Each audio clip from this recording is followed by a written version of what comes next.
بسم الله الرحمن الرحيم الحمد لله رب العالمين والصلاة والسلام على أشرف الأنبياء والمرسلين نبينا وإمامنا محمد وعلى آله وصحبه أجمعين أما بعد حياكم الله. Aujourd'hui, le samedi 10 du mois Al-Muharram de l'année 1442 de l'Hégire, correspondant au 29 août 2020. Je suis très heureux de vous retrouver afin de poursuivre ensemble notre étude de l'Aqid al-Wasitiyya de Cheikh l'Islam Ibn Taymiyyah, qu'Allah lui fasse miséricorde. Dans le cours précédent, nous avons parlé de l'istiwa, un attribut très important.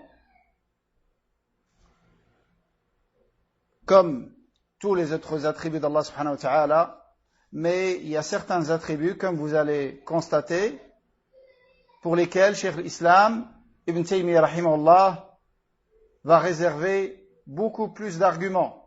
Et la raison, c'est qu'il y a eu beaucoup d'égarements au sujet de ces attributs et beaucoup de controverses de la part des gens de l'innovation et de la passion.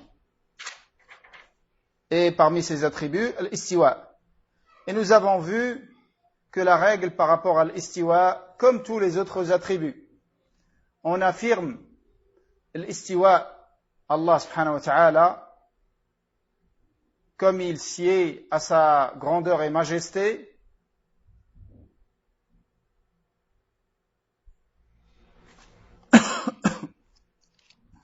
et on comprend de l'istiwa ce que comprennent les Arabes. Et on délègue le comment. On ne rentre pas dans le comment, car on l'ignore. Et Allah subhanahu wa ta'ala nous l'a pas fait savoir. Mais on sait que ce comment convient à la puissance et la richesse et la mansuétude et la grandeur d'Allah subhanahu wa ta'ala. Comme les attributs de la créature correspondent également à sa faiblesse et à son impuissance et à son incapacité. Mais sinon, l'istiwa, l'établissement au-dessus du trône, est un attribut réel d'Allah subhanahu wa ta'ala. Et comme on a vu, c'est une élévation particulière qui est liée au trône d'Allah. Et aujourd'hui, justement, mais avant de parler de l'ulu, aujourd'hui, on va parler de l'ulu, l'élévation absolue d'Allah subhanahu wa ta'ala, au-dessus de toutes ses créatures.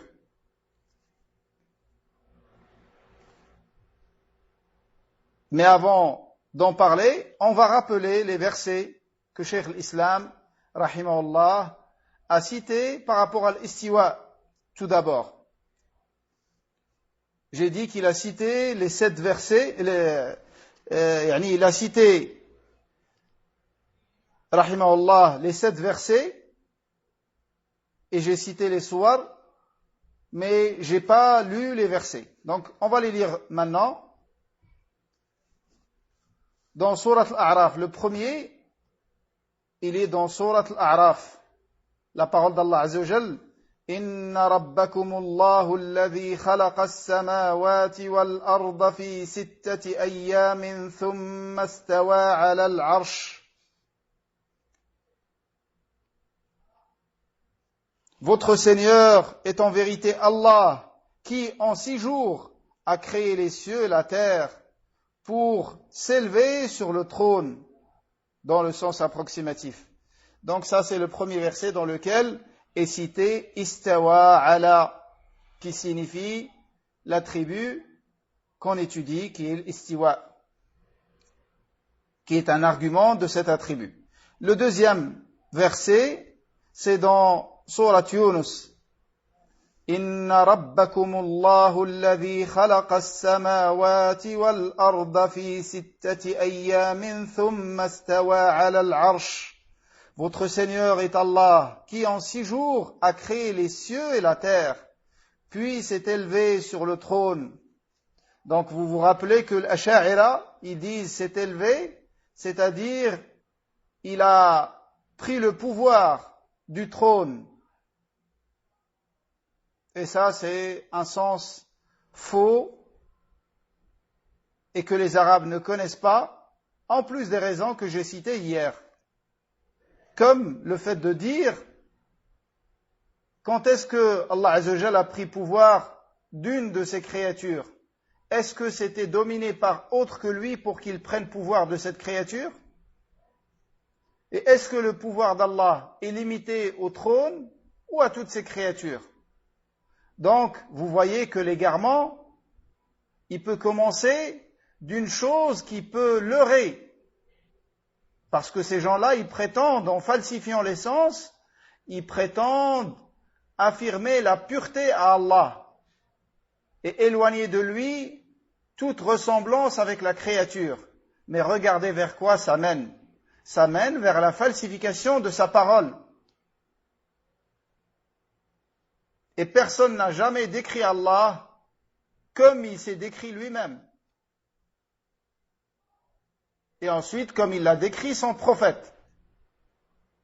Et dans le Coran et dans la Sunna, l'istiwa est affirmé à Allah, et ça ne donne pas un mauvais sens que ces gens-là ont compris.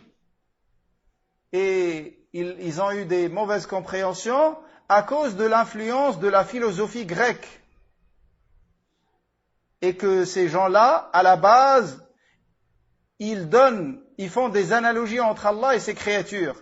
C'est pour ça qu'ils ont cherché à les fuir en faisant ces falsifications ou en reniant complètement l'attribut d'Allah comme ont fait le Mu'tazila et le Jahmiya. L'Asha'ira, c'est entre les deux. Ils disent, nous, on croit au terme. Mais par contre, le sens, ils lui donnent un sens que Salaf ne connaissent pas.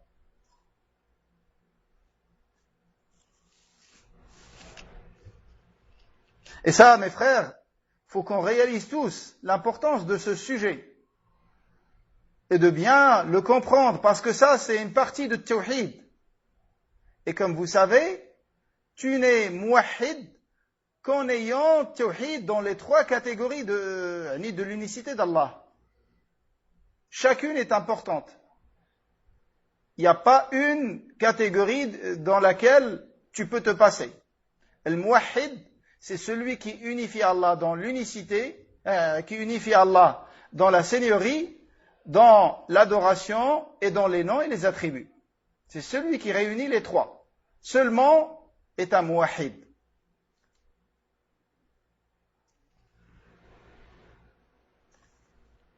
Le 3e verset dans Surat Ar-Ra'd.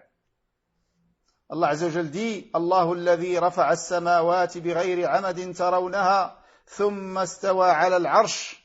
Allah est celui qui a élevé les cieux sans pilier visible, puis s'est élevé sur le trône. Ar-Rahmanu 'ala al-'arsh istawa dans Surat Taha. Le tout miséricordieux sur le trône s'est élevé. On peut dire s'est élevé sur le trône, comme on peut dire s'est établi au-dessus du trône. Dans Surat Al-Furqan, Thumma stawa ala al-arsh, puis s'est élevé sur le trône, le tout miséricordieux. Dans Surat Sajda, Allahu alladhi khalaqa as-samawati wal-arda wa ma baynahuma fi 6 ayyamin thumma stawa ala al-arsh. Allah qui a créé en 6 jours les cieux et la terre, et ce qui se trouve entre eux, puis s'est élevé sur le trône. Et le dernier, c'est dans Surat Al-Hadid. Huwa alladhi khalaqa as-samawati wal-arda fi 6 ayyamin thumma stawa ala al-arsh. C'est lui qui a créé les cieux et la terre en 6 jours, puis s'est élevé sur le trône. Donc vous voyez tous ces dalils, et ça ne suffit pas pour ces innovateurs, pour croire en cet attribut de l'istiwa. à Allah subhanahu wa ta'ala. Ensuite, Cheikh l'Islam, rahimahullah, est passé à un autre attribut. Il a cité d'autres dalils par rapport à un autre attribut d'Allah Azza wa Jal, qui est al-ulu, l'élévation d'Allah. Quelqu'un peut dire, est-ce qu'il y a une différence entre l'istiwa et l'ulu? Je l'ai déjà précisé, mais il n'y a pas de mal à le répéter. Al-ulu est une élévation absolue. Élévation au-dessus de toutes les créatures. L'istiwa, c'est une élévation particulière qui est liée uniquement à l'arsh, au trône d'Allah. Elle est liée au trône d'Allah. On dit istawa ala al-arsh. Et on ne dit pas istawa ala al-sama, ou istawa ala al-bihar, ou istawa ala al-jibal. On ne dit pas ça. Ce qui est rapporté dans les textes, c'est l'istiwa par rapport à l'arsh. On ne dit pas c'est élevé au-dessus des cieux, au-dessus, c'est établi sur les cieux, c'est établi sur les montagnes, sur les terres. Tout ça n'est pas rapporté dans les textes. Mais l'istiwa, l'établissement, est rapporté uniquement par rapport au trône. Donc c'est une élévation particulière qui est spécifique au trône d'Allah. Et l'ulu, il est plus général. L'ulu, c'est par rapport à toutes les créatures. Allah est distinct de toutes ces créatures. Il n'est pas mélangé avec eux. Et rien ne le contient de ces créatures par son essence. Il est très haut, au-dessus de toutes ces créatures, établi sur son trône. Et rien n'échappe à sa vigilance, ni à sa science, ni à sa vision, ni à son oui. Il entend tout, il voit tout. Il sait tout, subhanahu wa ta'ala. Il sait de toi ce que tu montres et ce que tu caches. Il entend toutes les langues d'une manière simultanée. Il comprend toutes les langues. Il exauce ceux qu'il veut parmi ses créatures, subhanahu wa ta'ala. Allah, l'immense, le très grand, le sublime, subhanahu wa ta'ala. Rien ne lui ressemble de ses créatures. Rien ne lui est semblable n'a pas de semblable de ses créatures. Il est Allah, l'unique. Le seul qui mérite l'adoration. Toute l'adoration.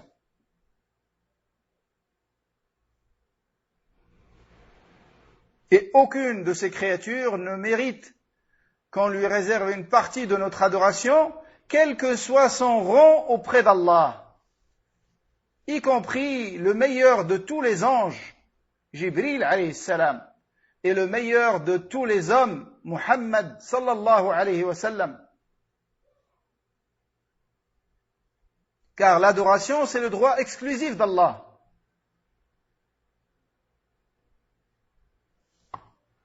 Il n'y a pas un allié d'Allah qui accepte qu'on lui voue une adoration. Comme vous voyez chez les égarés de Sophia, alhamdulillah, qui nous a préservés de leurs égarements, ils se prosternent devant leur cheikh et ils font avec eux des choses qui ne conviennent qu'à Allah subhanahu wa ta'ala ou des choses qui ne conviennent qu'au prophète alayhi salatu wassalam. Et mes frères, sachez que la base et l'origine de tous les égarements, comme a dit Cheikh Mohammed Aman al-Jami, qu'Allah lui fasse miséricorde, l'origine de tous les égarements, c'est de mélanger les droits. C'est de mélanger les droits. Allah subhanahu wa ta'ala a un droit sur nous qui ne convient à aucune autre créature, qui ne convient à aucune de ces créatures. Et les prophètes et les messagers, ils ont un droit qu'on ne doit pas donner pour le savant. Et les savants ont un droit. Mais ce n'est pas le même droit que les prophètes. C'est inférieur. À titre d'exemple, le prophète, tout ce qu'il te dit, tu dois le prendre et l'accepter. L'alim, le savant, non. Le savant, on prend de lui ce qui est en accord avec dalil, avec le kitab et sunnah.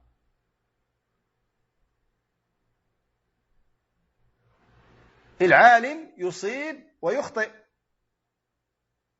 L'alim, même l'alim salafi, il se trompe. Personne n'est à l'abri de l'erreur. Mais l'alim salafi, quand on lui montre son erreur, il revient aussitôt. Il remercie celui qui lui a montré l'erreur. Contrairement aux gens de l'innovation qui s'entêtent dans leurs égarements. C'est pour ça, c'est rare ceux qui se repentent de l'bid'a. Et sont très nombreux ceux qui se repentent des péchés. Car le mubtadi' pense bien faire. Donc ensuite, Cheikh l'Islam a commencé par citer les dalils au sujet de l'ulu. Il a dit, wa qawluhu, ya Isa inni mutawaffika wa rafi'uka ilay.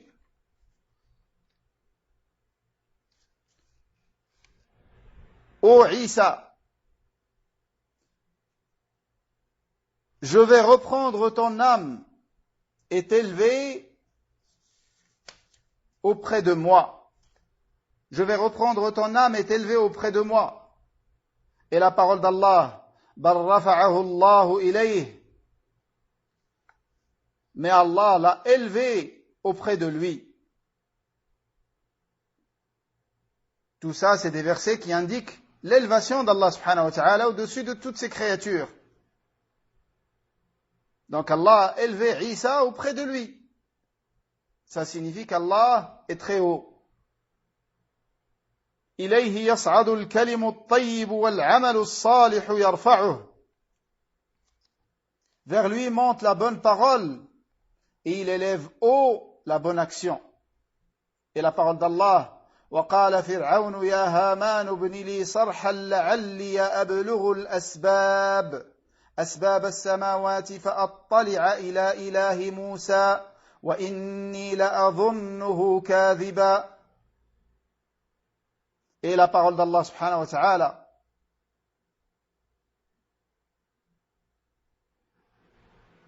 en nous relatant ce que Pharaon a dit, ô Haman, fais-moi construire une tour, peut-être pourrais-je ainsi accéder aux voies, les voies des cieux, et voir le Dieu de Moussa. Mais je soupçonne celui-ci d'être un menteur.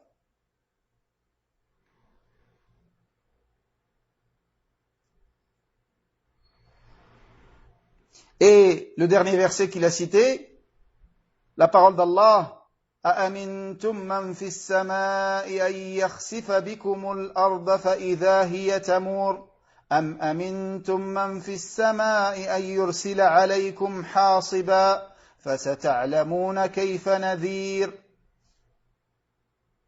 Êtes-vous sûr que celui qui est au ciel ne vous fera pas engloutir par la terre, et voici qu'elle tremble? Ou êtes-vous sûr que celui qui est au ciel n'enverra pas contre vous un ouragan de pierre? Vous saurez alors les conséquences de mes avertissements, dans le sens approximatif. Donc, dans tous ces versets, l'affirmation de l'attribut d'Allah, de l'élévation d'Allah subhanahu wa ta'ala, et l'élévation d'Allah subhanahu wa ta'ala au-dessus de toutes ses créatures, cet attribut, parmi les attributs sublimes d'Allah subhanahu wa ta'ala, est un attribut connu,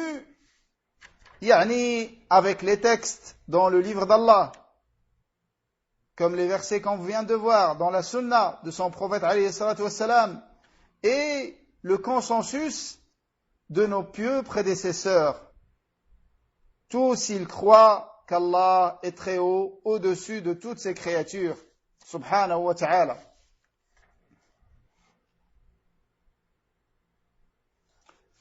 Même, comme il dit Cheikh l'Islam Taymi rahimahullah, les muslimines et même les mécréants, tous sont unanimement d'accord qu'Allah est au-dessus de toutes ces créatures. Et le fait qu'Allah soit très haut, c'est une chose sur laquelle il n'y a personne qui renie cette vérité, excepté quelqu'un, un jahid,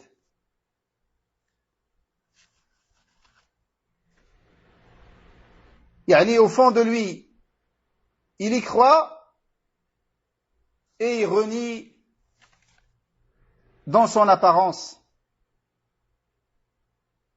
Et ça, c'est quelque chose qu'on connaît avec la nature humaine saine également, dans laquelle sont associés tous les fils de Adam.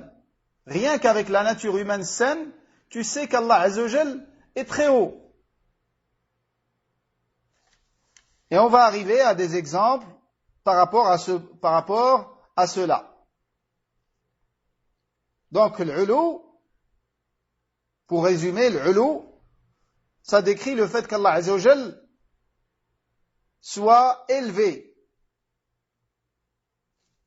Et chez Ahl Sunnah wal Jama'a, l'élévation d'Allah subhanahu wa ta'ala est de 3 catégories. La première catégorie de l'élévation d'Allah, c'est l'élévation d'Allah par son essence, en soi-même. Allah subhanahu wa ta'ala, par son essence, est très haut. Ulu al-dhat. Et ça signifie qu'Allah subhanahu wa ta'ala est au-dessus de toutes ses créatures. La deuxième catégorie, qu'on appelle ulu al-qadr, l'élévation du rang d'Allah subhanahu wa ta'ala. Cela signifie qu'Allah subhanahu wa ta'ala occupe un rang sublime et immense que nul parmi ses créatures ne peut atteindre. Ce qui implique qu'il est, subhanahu wa ta'ala, exempt de toute imperfection, subhanahu wa ta'ala. Et la troisième catégorie de l'élévation d'Allah, c'est ce qu'on appelle ulu al-qahr, l'élévation au sens de domination. Ce qui signifie qu'Allah subhanahu wa ta'ala, le très haut, domine toutes ses créatures. Allah domine toutes ses créatures, alors que aucune d'entre elles ne peut échapper à son pouvoir et à sa domination, subhanahu wa ta'ala. Donc ça, c'est les 3 catégories de l'ulu. Ulu al-dhat, ulu al-qadr, wa ulu al-qahr. Et Ahl Sunnah wal Jama'a affirment les 3 catégories de l'élévation à Allah subhanahu wa ta'ala. Contrairement aux innovateurs tels que l'Asha'ira, le Maturidiyya et autres, ils n'affirment à Allah subhanahu wa ta'ala que les 2 dernières catégories de l'élévation, ulu al-qadr wa ulu al-qahr. L'élévation du rang d'Allah, et ça tous les musulmans sont d'accord de toute façon sur ces 2-là. La divergence, c'est au sujet de l'élévation de l'essence d'Allah subhanahu wa ta'ala.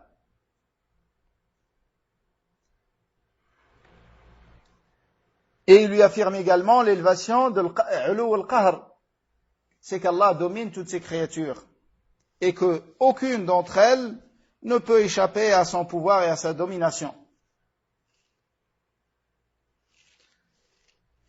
Et Cheikh l'Islam, rahimahullah, a cité, comme vous avez vu, plusieurs versets dans lesquels est mentionné l'attribut de l'élévation d'Allah subhanahu wa ta'ala. Et parmi d'autres versets qui ont précédé, c'est la fin de Ayat al-Kursi. Wa huwa al-'aliyyu al-'azim. Il est le très grand. Wa huwa al-'aliyyu al-'azim. Il est le très haut le très grand, subhanahu wa ta'ala. Il est le très haut, le très grand, subhanahu wa ta'ala. Et l'imam al-Dhahabi, dans son livre Al-Ulu, a cité plus de 1000 dalils sur l'élévation d'Allah. Des dalils et des arguments tirés du livre d'Allah et de la sunna de son prophète, alayhi salatu wassalam. Dans sunna, comme Nabi alayhi salatu wassalam a dit, notre Seigneur est Allah, qui est au ciel, rapporté par l'imam Ahmad et l'imam Abu Daoud, qu'Allah leur fasse miséricorde. Allah qui est au ciel, fis sama, et on va voir la signification de fi. Vous savez que ces particules arabes peuvent avoir plusieurs sens, et le sens est compris en fonction du contexte. Car le harf, la particule, n'a pas de sens en elle-même, et son sens est compris en fonction de son contexte.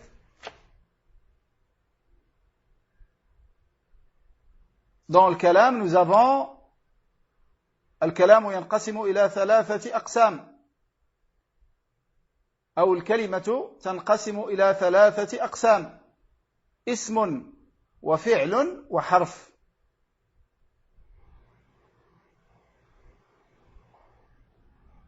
Un mot en arabe est de 3 catégories. Ça peut être un nom, ou un verbe, ou une particule. Le nom a un sens en lui-même et n'a pas de lien avec le temps. Le verbe a un sens en lui-même et un lien avec le temps. Et la particule n'a pas de sens en elle-même, que quand elle est jointe à un autre mot. C'est pour ça, on la comprend selon son contexte. Et on va voir son sens ici dans ce contexte-là. Et très connu le hadith de Muawiyah ibn al-Hakam al-Sulami, radiyallahu anhu, rapporté par l'imam Muslim. Son histoire, c'est que ce sahabi avait une servante, une petite fille, qui veillait sur son troupeau de moutons, qui emmenait les moutons dans les pâturages. C'était une esclave. Cette petite fille était une esclave. Et un jour, elle a été prise par une distraction et le loup est venu et il a pris des moutons de son troupeau. Lui, à son retour, quand il a su ça, il s'est mis en colère. Et comme il l'a exprimé, radiyallahu anhu, il a été touché par quelque chose par laquelle l'être humain est touché normalement, naturellement. À cause de cette négligence, il y a eu ces dégâts. Et il l'a giflé. Quand il a fait ça, il a regretté par la suite. Et il a voulu la franchir. Il a voulu la franchir pour se rattraper. Radiyallahu anhu. Mais, avant de le faire, regardez tout ça. Si on veut s'arrêter sur chaque mot, on pourrait s'arrêter et tirer des leçons. Regardez comment sont les compagnons, radiyallahu anhum. Quand ils font, c'est pas des hommes infaillibles, mais quand il fait une erreur, il revient aussitôt. Il cherche à la compenser. Et il fait une bonne action plus grande que son erreur. Alors que ce qui est arrivé, c'est tout à fait naturel. Il y a une négligence et il lui a donné une punition, mais malgré ça, il a voulu la franchir. Mais il ne l'a pas fait tout de suite. Il s'est rendu auprès du messager d'Allah, alayhi salatu wassalam, et il l'a interrogé. Il lui a expliqué ce qui s'est passé, Il lui a dit, voilà, maintenant je veux la franchir. Nabi alayhi salam lui a dit, ne le fais pas jusqu'à me la ramener.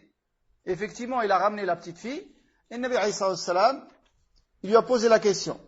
Il lui a dit, il est où Allah? Écoutez bien la question qu'il lui a posée le Nabi alayhi salam. Et ça, c'est la première question qu'il lui a posée. Il lui a dit, il est où Allah? Où se trouve Allah? Elle a dit, au ciel.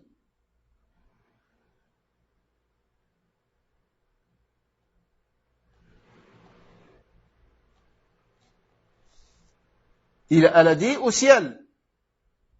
Nabi alayhi salam lui a dit, je suis qui? Elle lui a dit, t'es le messager d'Allah. Nabi alayhi salam a dit à Muawiyah ibn al-Hakam, radiyallahu anhu, il lui a dit, affranchis-la, car elle est croyante, rapportée par l'imam Muslim. Regardez cette petite fille, parmi les points qui m'intéressent beaucoup ici, c'est que cette petite fille, qui fait le métier de berger, et qui est, souvent avec le troupeau de moutons à l'extérieur, elle connaît ces détails. Et ça, c'est parmi les preuves que les compagnons radiyallahu anhum, ils se rendaient chez le prophète alayhi salatu wassalam pour prendre la science, et après ils la répandent, ils la propagent parmi leurs familles, y compris leurs esclaves et leurs servantes. Ils leur enseignent la religion. Contrairement à la plupart d'entre nous. Ou bien on n'apprend pas et on n'apprend rien à nos enfants, à nos familles, ou on apprend et on néglige nos familles. Qu'Allah nous fasse miséricorde et qu'Allah nous pardonne. Sahaba, c'était pas comme ça. Il apprend, il propage dans sa famille d'abord. Et ensuite, s'il y a la possibilité de propager à une échelle plus grande, c'est encore mieux.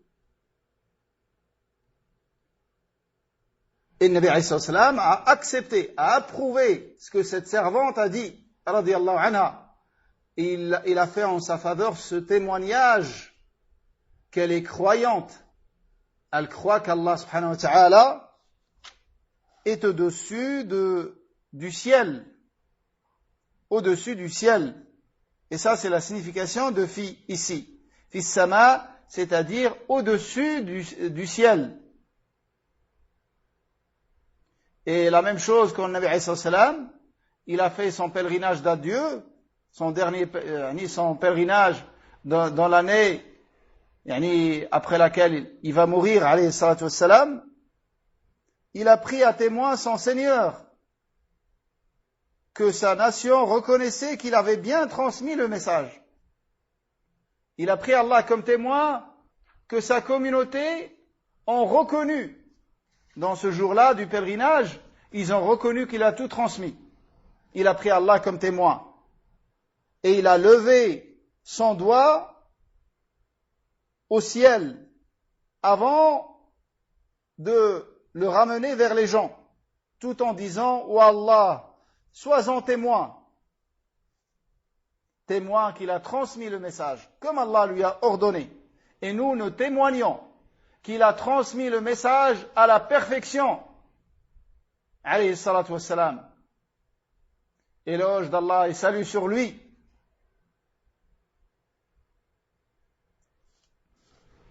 Et qui nous a rien caché de ce que Allah lui a révélé. Et qui n'a pas laissé un bien qui nous rapproche d'Allah et du paradis sans nous le montrer. Et qui n'a pas laissé un mal qui nous éloigne d'Allah et qui nous rapproche de l'enfer sans nous mettre en garde contre. Alayhi salatu wassalam.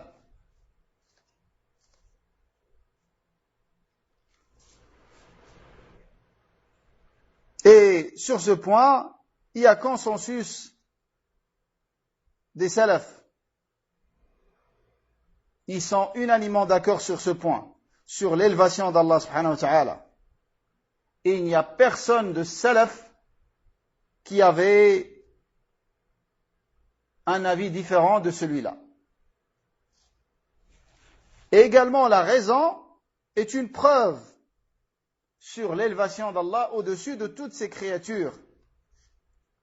On a vu qu'il y a des attributs, en plus d'être affirmés avec les textes, la raison les affirme, tels que l'élévation d'Allah. Car l'élévation, c'est un attribut de perfection. Et Allah subhanahu wa ta'ala est décrit par tous les attributs de la perfection. C'est pour ça qu'il est obligatoire de reconnaître son élévation au-dessus de toutes ses créatures. Et également, la nature humaine saine, la prédisposition naturelle, ce qu'on appelle le fitra. Également, le fitra est un argument sur l'élévation d'Allah. Et ça, c'est un des arguments les plus clairs, même pour le kuffar, même pour un kafir. Et ça, c'est des choses que j'ai vues de mes propres yeux. Un kafir, quand il est touché par une grande épreuve, par une catastrophe, tu le vois, il se tourne vers le ciel. Comme ça, malgré que cet homme-là ou cette femme, avant l'arrivée de cette catastrophe, tu lui dis, est-ce que tu crois en Allah? Il te dit, non, je ne crois pas en Allah. Je ne crois pas qu'il existe. Mais dès qu'il est touché par un grand malheur, tu le vois, il se tourne vers le ciel, vers Allah, très haut. Et il ne se tourne pas vers la terre ou vers le sol.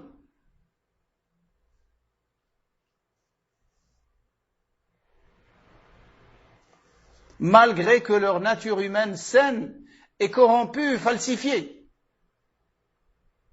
Des gens qui ont grandi dans l'athéisme et dans la mécréance et dans les ténèbres de l'égarement, touchés par des malheurs, tu les vois se tourner vers le ciel et implorer. Et ça, je l'ai vu de mes propres yeux. Car au fond d'eux, ils savent, et ça c'est une fitra qu'Allah a placée en nous. Tu sais qu'il y a Allah. C'est pour ça, pour prouver l'existence d'Allah, il ne faut pas beaucoup parler. Ça c'est une évidence.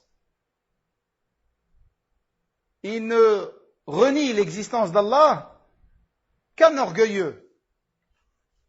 Au fond de lui, il reconnaît, mais il fait semblant de ne pas croire.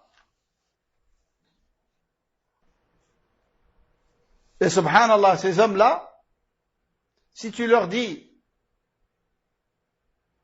que en rentrant chez moi, j'avais placé du carrelage par terre et je suis parti faire quelque chose et en revenant, je l'ai trouvé, le carrelage était fait, tout seul, placé l'une à côté de l'autre, avec une perfection.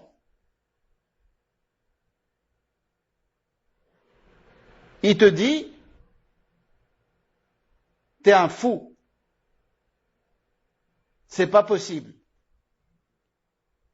Regardez. Et il a raison. Comment un carrelage, il peut être fait tout seul? Ou tu lui dis, il y a eu une tempête, ou un ouragan, et subhanallah, d'un coup, il a fait un assemblage, ça a donné un Airbus. Coïncidence. La tempête, ça a assemblé des matériaux et ça a fait un Airbus. Il va te dire, t'es un fou, t'es un menteur. C'est pas possible. Subhanallah. Par rapport à une toute petite chose comme ça, quelques carreaux, ou un petit appareil comme ça, il te dit, il croit pas, et pour lui, t'es un fou. Alors nous, on lui dit, toi, t'es pas un fou. On te trouve pas un terme pour te décrire et décrire ta folie. Quand tu nous dis que cet univers, dans son harmonie, et sa perfection,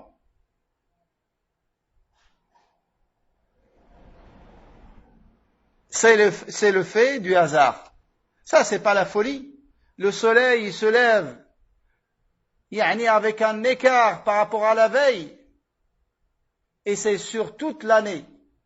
La lune, le déplacement de la lune, le jour, l'alternation du jour et de la nuit. On a tout ce qu'il nous faut. La température, elle est à une précision. Le soleil, il s'avance ou il recule. C'est la mort de toutes les créatures sur la planète Terre.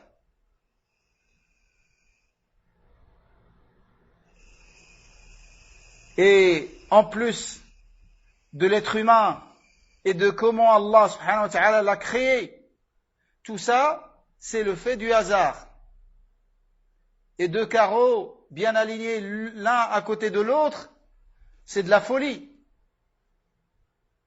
Et après, ils te disent, l'homme descend du singe.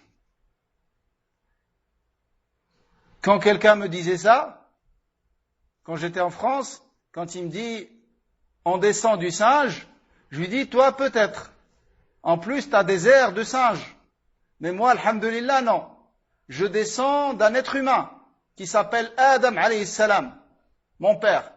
Si toi, tu dis que tu viens du singe et tu te rabaisses à ce niveau-là, c'est ton problème. Mais c'est pas mon cas.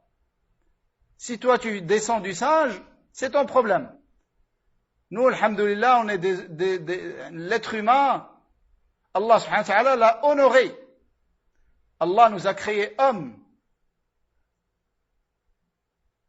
Et pour voir que ces gens-là, ils sont menés par shayatin. Même cet homme qui a fait cette théorie, il a mis des conditions qui s'appellent Darwin. Il a mis des conditions qui n'ont jamais été vérifiées. Il a dit, ma théorie, elle ne tient pas la route tant que vous ne trouvez pas les espèces représentant les étapes intermédiaires. Parce que c'est pas possible. On est passé de la cellule au lion, au phoque, et ainsi de suite. L'être humain, les autres espèces, les oiseaux, tout ça. Forcément, pour lui, il y a eu des étapes intermédiaires. Donc il fallait trouver les fossiles de ces étapes intermédiaires, chose qui n'a jamais été trouvée et qui ne sera jamais trouvée. Mais malgré ça, il persiste à enseigner ses égarements et ses stupidités aux gens pour les rendre bêtes. C'est pour ça, Salafiyya, ça fait très peur. Et ils ont raison d'avoir très peur de Salafiyya. Salafiyya, c'est pas des attentats. C'est pas des attentats suicides, c'est pas des injustices. Salafiyya, c'est une science.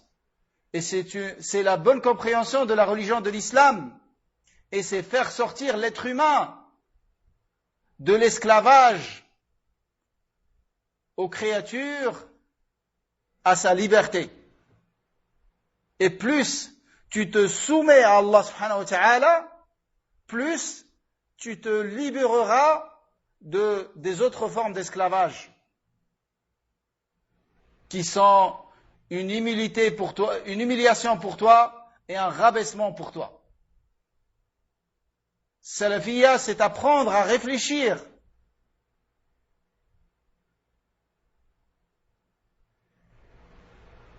Et ne pas être mené à la politique du troupeau. On te montre ce que tu dois consommer, ce que tu dois faire, et comment tu dois vivre. Et c'est ça le modèle. Et tu dois t'y conformer. Non, Salafiyya, ça ne reconnaît pas ces choses-là. Salafiyya, c'est un bien dans la religion, mais c'est un bien aussi dans le dunya.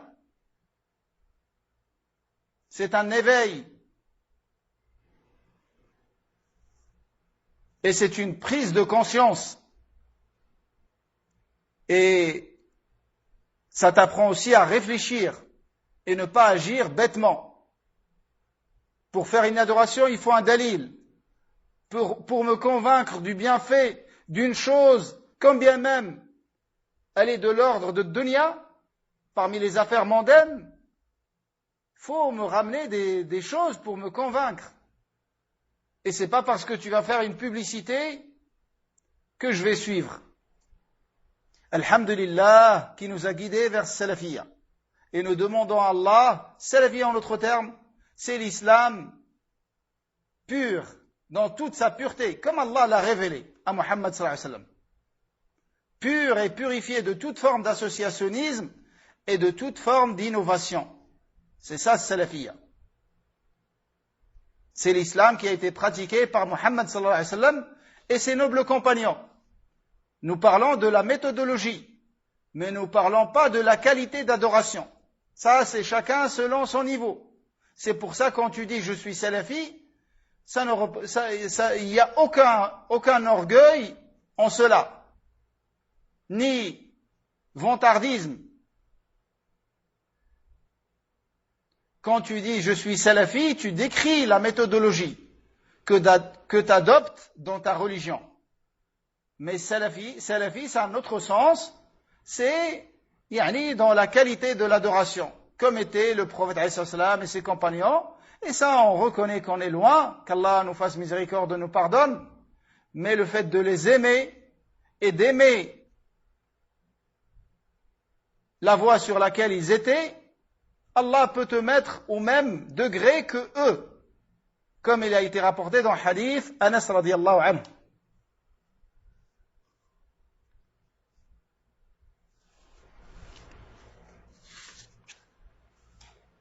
Donc j'ai dit, l'ulu, il est de 3 catégories. Ulu al-dhat, ulu al-qadr, ulu al-qahr. Ça c'est très important. C'est quelque chose, il faut noter, et il faut la mémoriser.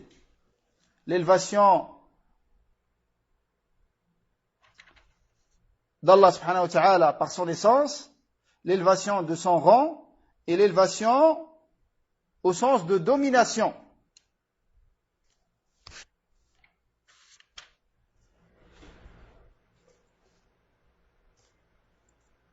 Donc la nature humaine saine également est un argument sur l'élévation d'Allah subhanahu wa ta'ala.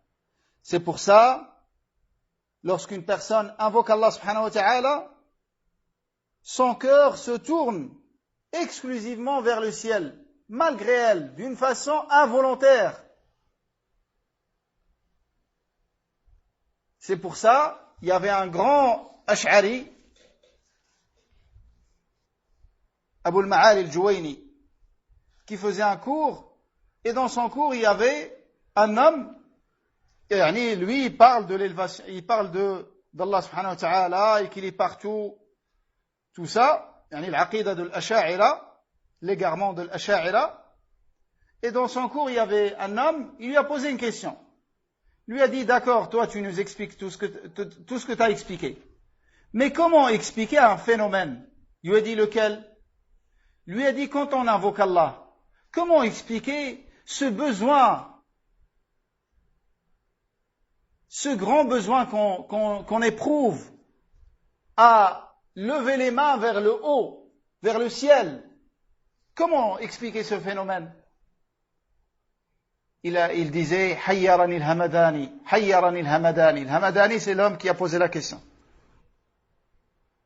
Il l'a perturbé, il n'a pas su répondre. Car l'islam, c'est la religion de la nature humaine saine. Mais ces gens-là sont rentrés dans la philosophie grecque et ça les a conduits vers ces égarements.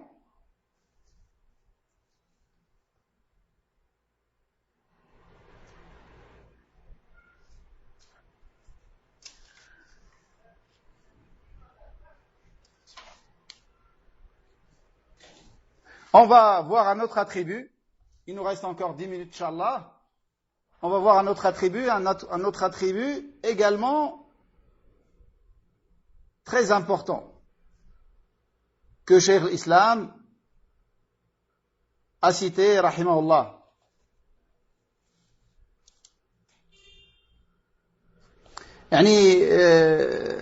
L'Asha'ira, par rapport à l'élévation d'Allah, ils disent qu'Allah subhanahu wa ta'ala est partout. Ta'ala Allahu amma yaqulun. Pureté à Allah de ce qu'ils disent et de ce qu'ils prétendent. Dire qu'Allah est partout avec son essence, ça implique qu'il est dans des endroits qui ne conviennent pas à Allah subhanahu wa ta'ala. Et les Jahmiya, ils disent Allah il est ni très haut ni très bas. Yani, leur parole, ça revient à décrire Allah subhanahu wa ta'ala avec le néant. À décrire Allah subhanahu wa ta'ala avec le néant. Yani, ils disent il est nulle part.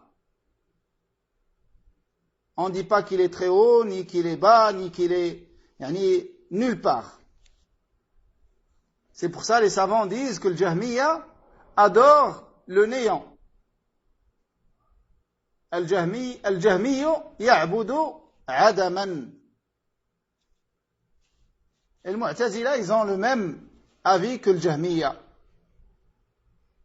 L'Asha'ira, c'est comme je vous ai dit, ils disent Allah il est partout. Et Al-Sunnah wal-Jama'a, ils disent Allah subhanahu wa ta'ala par son essence et au-dessus de toutes ses créatures et avec sa science et tous les autres sens de sa seigneurie, sa vigilance, sa domination, il est partout subhanahu wa ta'ala. Donc ensuite, il a cité, rahimahullah, des versets par rapport à un autre attribut très très important parmi les attributs d'Allah subhanahu wa ta'ala, qui est al-ma'iyya. Qui est le ma'iyya. Le fait qu'Allah soit avec ses créatures. Le ma'iyya, il est avec eux. Il a cité des versets. La parole d'Allah, هو الذي خلق السماوات والأرض في 6 أيام ثم استوى على العرش يعلم ما يلج في الأرض وما يخرج منها وما ينزل من السماء وما يعرج فيها وهو معكم أينما كنتم والله بما تعملون بصير. Dans le sens approximatif, donc ce verset il est dans Surat Al-Hadid. C'est lui qui a créé en 6 jours les cieux et la terre. Puis il s'est élevé sur le trône. Il sait ce qui pénètre dans la terre et ce qui en sort, ce qui descend du ciel et ce qui y monte. Il est avec vous où que vous soyez. Et Allah voit parfaitement ce que vous faites. Donc, shahid de ce verset, c'est la parole d'Allah, il est avec vous partout où que vous soyez. Et Allah voit parfaitement ce que vous faites. Il est avec vous partout que vous soyez, comme on a vu. Avec sa science, et avec sa vision, et son oui, et sa domination, et sa vigilance, subhanahu wa ta'ala. Tous les sens de la seigneurie.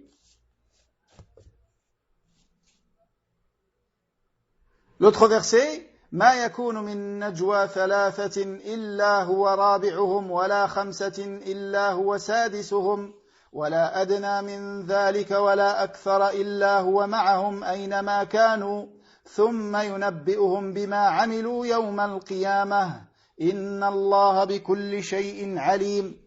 Il n'est pas de conversation secrète entre 3 hommes sans qu'il ne soit leur 4e, entre 3 personnes sans qu'il ne soit leur 4e, ni entre 5 sans qu'il ne soit leur 6e, ni moins ni plus que cela sans qu'il ne soit avec eux. Là où ils se trouvent, puis il les informera le jour de la résurrection de ce qu'ils faisaient, car Allah est omniscient. Donc il est avec eux partout qu'ils soient, quel que soit leur nombre, avec tous les sens de sa seigneurie, subhanahu wa ta'ala.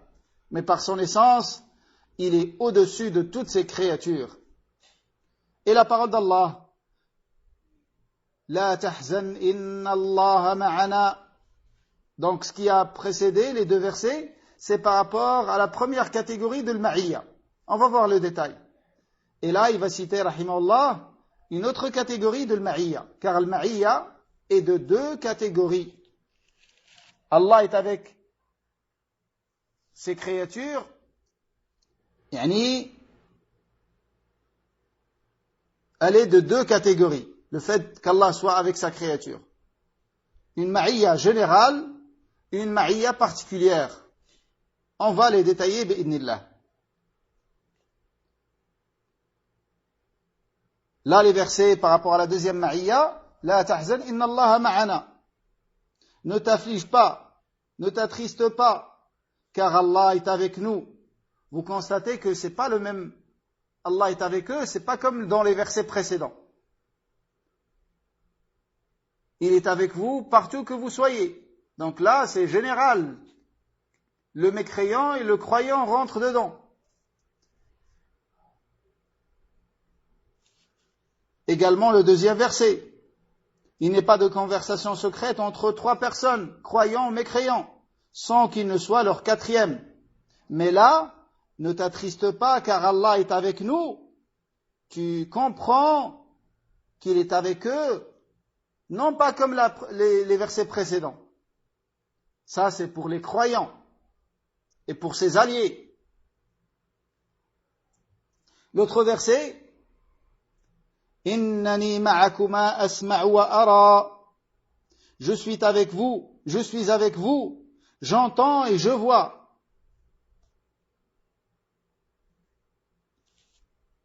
Inna Allah ma'al ladhina ittaqaw wal ladhina hum muhsinun. Allah est avec ceux qui le craignent et ceux qui font le bien, ceux qui sont bienfaisants. Toujours, c'est le deuxième sens de l'ma'iyya ici. Wasbiru inna Allah ma'as sabirin. Soyez endurants, car Allah est avec ceux qui patientent. كم من فئة قليلة غلبت فئة كثيرة بإذن الله والله مع الصابرين. Que de fois par la permission d'Allah une troupe peu nombreuse a vaincu une troupe nombreuse et Allah est avec ceux qui sont endurants. Allah est avec ceux qui sont endurants. Donc jusque là se terminent les versets au sujet de l'ma'iyya. Donc tous ces versets que Cheikh l'Islam rahimahullah a rapportés concernent l'attribut de l'ma'iyya d'Allah subhanahu wa ta'ala. Et l'ma'iyya d'Allah subhanahu wa ta'ala, elle est, le fait qu'Allah soit avec ses serviteurs, ça signifie qu'il les accompagne et qu'il est avec eux. Comme Allah a dit, وَهُوَ مَعَكُمْ أَيْنَمَا كُنْتُمْ. Il est avec vous partout que vous soyez. Et cette ma'iyya, elle est de deux catégories. La première, une ma'iyya générale. Cette ma'iyya générale est valable pour l'ensemble des créatures, croyants comme mécréants. Les animaux, les oiseaux, les espèces, toutes les créatures. Elle est valable pour eux. Allah est avec toutes ces créatures. C'est-à-dire, il voit ce qu'ils font, il sait ce qu'ils font.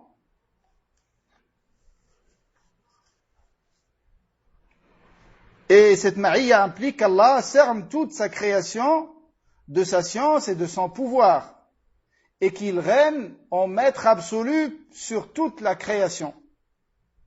Ça, c'est la signification de la ma'iyya générale.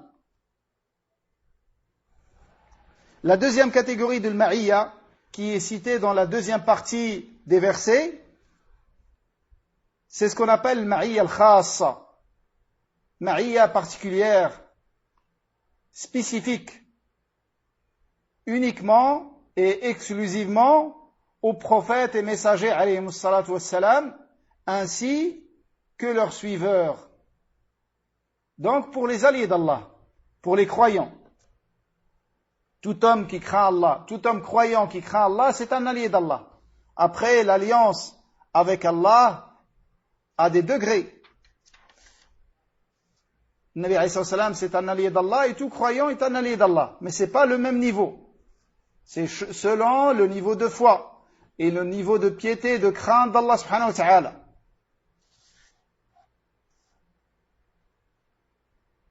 Comme Allah Azza wa Jalla dit, La tahzan, inna Allah ma'ana.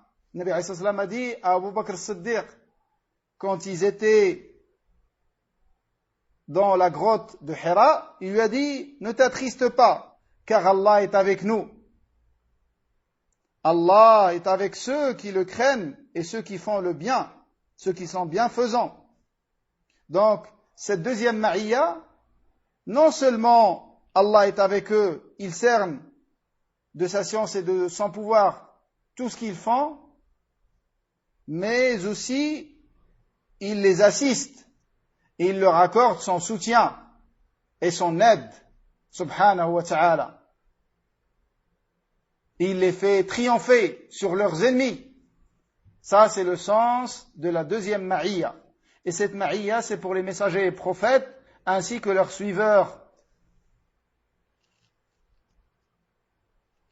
Cheikh Ibn Uthaymin, rahimahullah, quand il a parlé de l'ma'iyya, dans son sharh de l'Aqid al-Wasitiyya, il a dit, est-ce qu'il y a une contradiction entre le ma'iyya et le fait qu'Allah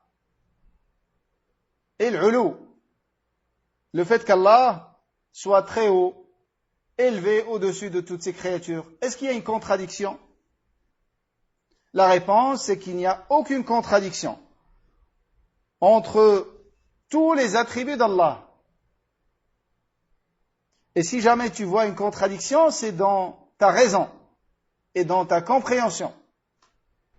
Tout simplement parce que le fait qu'Allah soit élevé au-dessus de toutes ses créatures, ça n'empêche pas qu'il soit avec eux partout qu'il soit.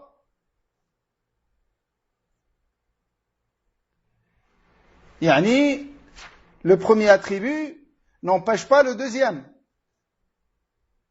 Et ça, c'est valable pour des créatures d'Allah. Que dire du créateur absolu? Quand tu es en voyage,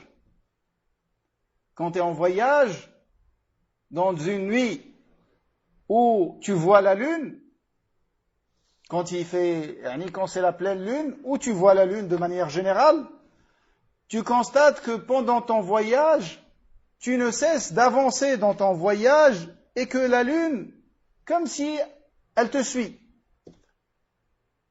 Les Arabes disent, on a fait la route cette nuit et la lune est avec nous. Wal qamaru ma'ana.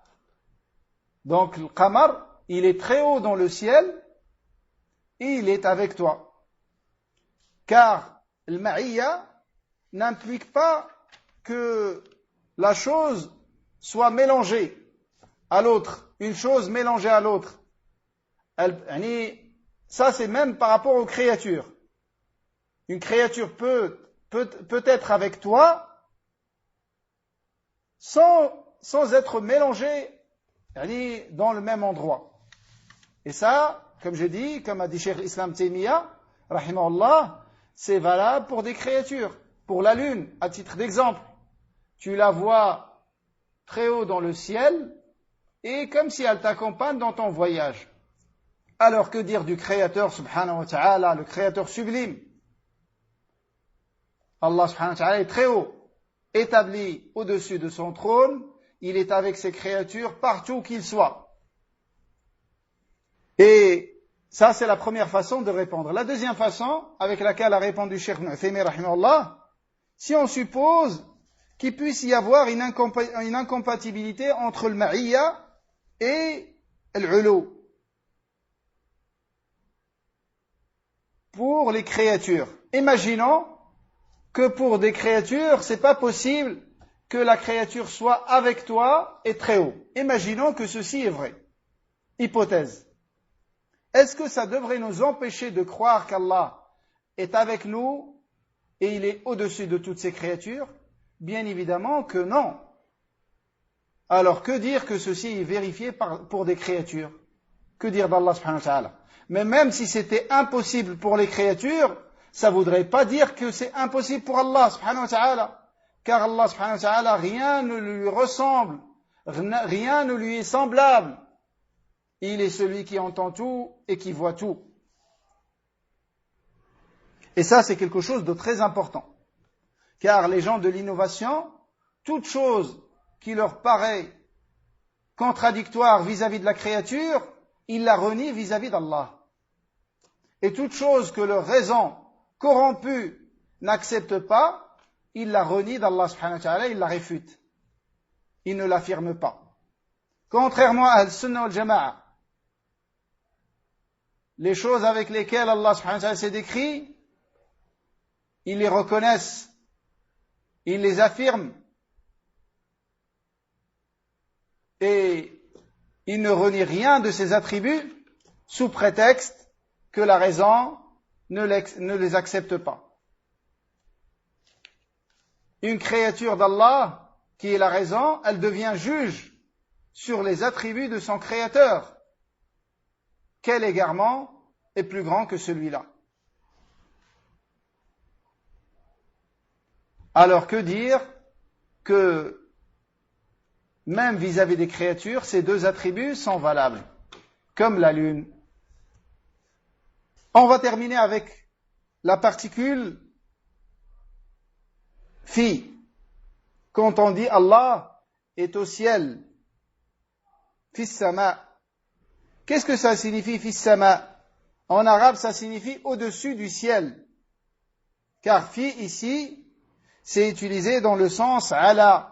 Fis sama, c'est comme dire ala sama, au-dessus du ciel. Comme dans la parole d'Allah, qul siru fil ardi, dit allez sur terre.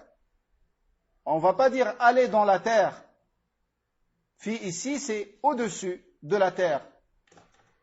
Allez sur terre et un autre hadith, le Nabi alayhi salam a dit irhamu man fil ardi yarhamukum man fis sama.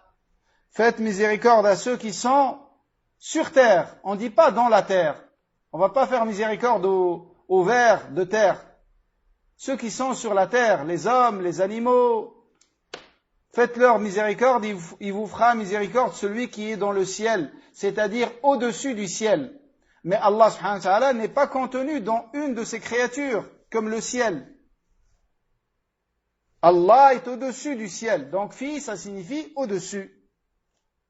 Et il faut savoir que le mot sama en soi-même, dans le Coran et dans la Sunna, il peut être utilisé dans plusieurs sens. Sama, ça peut désigner les 7 cieux, la construction, qui sont les 7 cieux, dont chacun est l'épaisseur est de 500 ans de marche. Sama, ça peut être utilisé pour désigner l'élévation. Sama peut être utilisé pour désigner l'élévation absolue par rapport à Allah subhanahu wa ta'ala. La première élévation, c'est une élévation relative.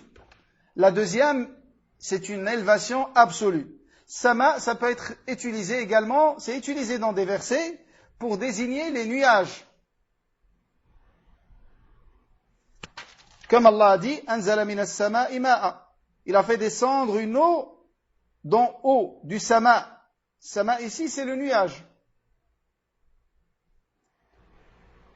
Et aussi parmi les usages de sama, c'est pour désigner la pluie.